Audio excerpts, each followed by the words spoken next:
So, Jordan, it's so nice we just get to relax and have this family vacation together. And let's go shoot. Well, it was a refreshing holiday.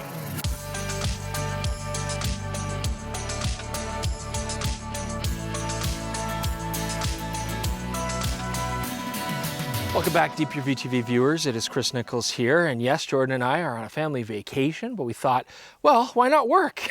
Vacation as usual.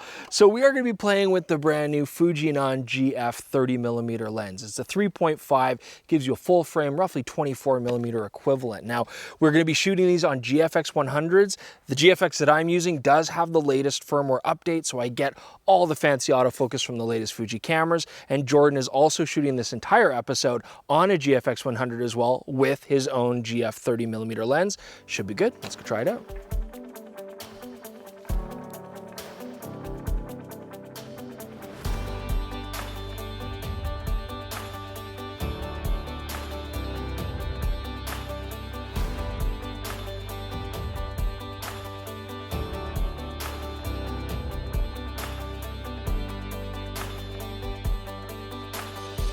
Now, one of the things that strikes you right away about the Fuji GF 30mm is actually how compact it is. Just over 500 grams, quarter of a noct, roughly the density of our sun in the Imperial system. This lens also only sports a 58mm filter thread, so very compact, very affordable. It is weather sealed, has the WR rating, and a very chunky aperture ring. This two-stepped phase between the manual focus ring and the aperture means you're really not going to confuse where your fingers are. So overall, a really nice tactile experience too. Now, we always like to look at chromatic aberration and longitudinal chromatic aberration on our lens tests. See if we're getting those weird color shifts out of focus in the foreground and background, or, high contrast objects against a bright sky, for example. I'm happy to say the Fuji GF 30 actually has basically no real chromatic aberrations to worry about. It's very well controlled. We didn't see a lot of that. Loco is also very well controlled, which is exactly what you want out of a high quality prime lens. So you can probably hear, there's my beeping there. There's my minimum focusing right there. So we're looking at about 32 centimeters. I mean, you can get pretty close. This is no macro lens, of course, but with that 3.5 aperture, it is nice that you can get close to objects, focus on them, really get that background nice and soft. I would like it for that. Otherwise, in a pinch, if you're trying to shoot wildflowers and stuff, it'll work okay, but it's no macro lens. The flare characteristics of the GF 30mm, pretty average. They're not great, honestly. I mean, you can see here in the shots, lots of ghosting, lots of strange shapes being formed. If you do look in the top right and you see that rainbow pattern, that has nothing to do with the lens. That's actually reflections off the sensor. And we see this on a lot of modern cameras. So not the lens's fault, but distracting nonetheless. So the focusing speed on the GF 30mm is fine. It's not super fast, but honestly, we're talking about medium format. We don't really need ultra fast focusing lenses. So performance here I found perfectly adequate. Okay, it's lunchtime.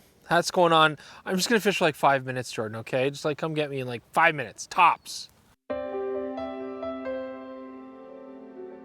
So what's with all this beautiful golden hour light at like 1 o'clock in the afternoon? You fished for a little more than 5 minutes. Maybe like, we might have a half hour before sunset.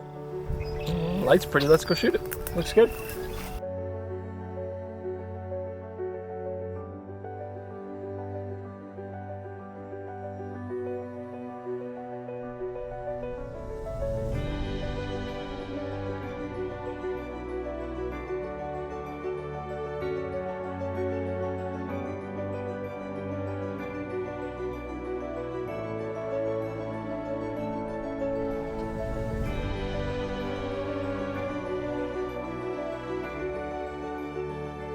So we had a great vacation, but we're back in Calgary now. We took a look at the files. Let's talk about what we found out.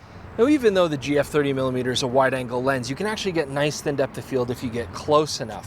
What I will say about the bokeh, it's not my favorite. It's not the greatest out there. You'll notice that even at 3.5 wide open, it's a little bit busy around the edges, not a big deal, but as you stop down the lens a bit, it gets pretty busy. So on a wide angle, that's not the end of the world, but just something to keep in mind.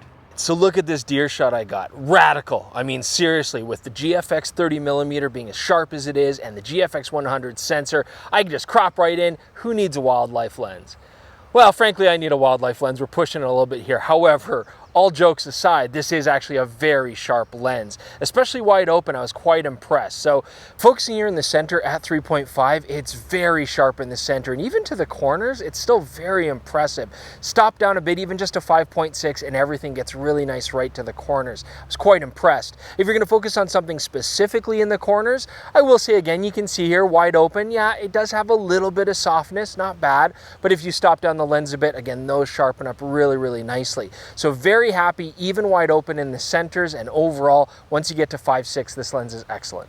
So like we would expect out of a lot of the Fuji GF lenses, this lens is optically excellent. There's no nasty surprises, there's no really terrible characteristics. It certainly is absolutely capable of supporting the resolution requirements of the GFX 100, and it's a nice compact lens. I could certainly see this being very useful on something like, you know, a GFX50R, for example. It balanced very nice on that. Now, when it comes to video as well, I know a lot of you might think, well, the GFX cameras aren't really video cameras, but the GFX 100 just had a firmware update that now supports RAW recording video and actually has very good video capabilities overall. So then how does this lens perform as a video lens on the GFX system? Well, the lens has very little breathing, as you can see here. The focal length doesn't really change much as you focus from near to far. And if you're kind of wondering, well, what else can this lens do for video? Just keep in mind, as a gentle reminder, that Jordan has shot this entire episode on this very lens. So you be the judge. So if you were looking for a compact, fairly wide aperture, very high quality wide angle lens for your GFX system, I would absolutely recommend this lens, except for one thing. It is very good. It's just that there's also an excellent zoom lens, the 32-64, and in fact, a lot of GFX users are already gonna have that zoom lens. Now that lens has a 32mm wide angle versus 30, not a big deal. F4 maximum aperture versus 3.5. Not a big deal. And while I would certainly say that this is a little bit better optically at that wide angle focal length, the 32-64 is an excellent optical lens, and I don't think there's many complaints about it in that regard. So that's the only reason why I think it might not do so well on the market compared to that zoom lens. But maybe you like primes, or perhaps you've got a 45-100 zoom lens and you're looking for something wider. This would pair very nicely with that. So certainly if that's you, I think this lens is a great way to go. Leave your comments below, let us know what you think. Instagram and Twitter. Of course, we do have a sample gallery on DPReview.com. Please check that out. Otherwise, thanks so much for joining us on the GF 30mm review.